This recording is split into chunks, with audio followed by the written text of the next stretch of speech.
Mount escapes. We learned two this week. We learned umpa escape and the elbow escape. Okay, those are the basic jiu-jitsu escapes, but you know, the fundamentals work. That's why we do them. And they actually go really well together. If they counter one, the other leads into the other. If they counter that one, it leads back into it. So we'll review those two real quick, and then we'll see how they go together. So if I'm mounted, I've already made a bunch of mistakes. I don't need to make my situation worse, right? Again, you start with getting in a good position. This is a bad position for me because he's under my armpits, which you don't want. So I'm gonna make a frame across his hip with one hand, support it with the other, okay, right on his hip bone. And I'm gonna push with my feet and wall walk or shoulder walk back as I kind of push down on his hip, okay? Getting his hips over mine. That opens up a lot more doors as far as escapes go. Okay, now we're here, all right?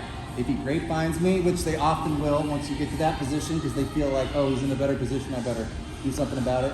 Two escapes we learned for this, or the two counters for this. One, I pull my heels in, and then I kick them straight out, okay? And then I bring my legs in like this, protect them, so I don't get grapevined again, okay? The other one, if he gets me, and this one works a little better for the umpa roll, or the elbow escape rather, because your leg ends up at the position that you want, is I can pick a side, okay? And point both my feet and my knees and my hips that direction. So we'll go this way. I'm pointing this foot as far as I can that way. Okay, that's gonna seal this foot off my calf and I keep it straight. Then I bring this one over and I use it to help the other one, okay? And then I wanna lay my leg flat like that, okay? Or if I'm gonna do one of the escapes or I'm bridging his hips, I bring it and I go to here. But for the elbow escape, you wanna lay it flat, okay? So those are the counters for the grapevine. All right, so he's on me, all right, the umpa escape.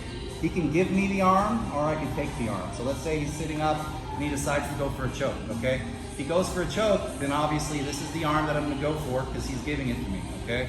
I'm gonna cinch it down with one arm. I'm gonna grab the sleeve, kind of tricep armpit area with the other. I gotta make sure that I'm blocking one of his feet with one of my feet. Point my knee out, okay? That's gonna help keep it in place. If I keep it straight up, it's easy for him to pull it out. But if I point my knee out, it makes it harder for him to pull out. It's just body mechanics. Cinch this down, I'm gonna bump him straight up, and then I'm gonna roll. I'm not gonna roll the side from here, okay? So it's a bump and roll.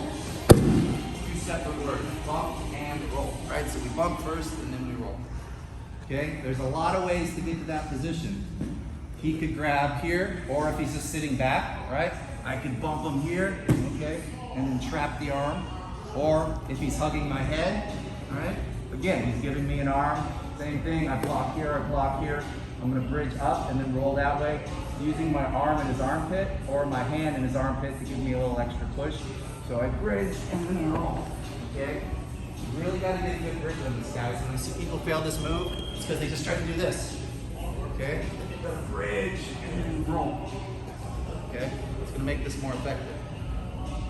All right, so however you get the arm, okay, that's the umpa escape. The elbow escape, all right, same principle. I'm gonna walk down here. If he grapevines me, I'm gonna get my grapevine. Since we're doing the elbow escape, I will do this one where I point my toes, kick it off, peel it. I want this leg as flat as possible, okay? Boom. As far as I can turn my toes that way, I want to turn them, all right?